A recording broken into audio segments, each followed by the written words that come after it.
Oxirgi kunlarda hamma Epstein fayllar haqida gapirdi, lekin hech kim bu fayllar dunyo haqida nimalarni ochib berganini tushunmadi. Bugun ijtimoiy tarmoqlar Epstein haqidagi kontentga to'lib ketgan. Videolar, memlar, nazariyalar va qisqa lavhalar. Hamma ulashyapti, lekin juda kam odam fikrlayapti. Ko'pchilik buni ko'ngilochar narsadek, xuddi Netflix seriali yoki shunchaki g'iybatdek qabul qilmoqda. Ammo bu shunchaki hikoya emas.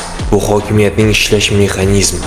Bir boygacha yillar davomida qudratli insonlar, siyosatchilar, biznesmenlar va mashhur insonlar ko'magida yosh qizlar savdosi bilan shug'ullangan va hech kim uni to'xtatmagan. Nima uchun? Chunki pul jinoyatchilarni himoya qiladi. Chunki tanish-bilishlik qurbonlarini jim turishga majbur qiladi.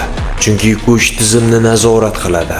Bu dunyoda qonun kambag'allar uchun qattiq, boylar uchun esa egiluvchan. Epstein hibsga olinganida odamlar adolat kutishgan edi. Ismlar fosh bo'lishini, sudlar va jazolarni kutishdi. Nima bo'ldi? U qamoqda vafot etdi. Kameralar ishlamay qoldi. Soqchilar uxlab qoldi. Fayllar esa g'oyib bo'ldi.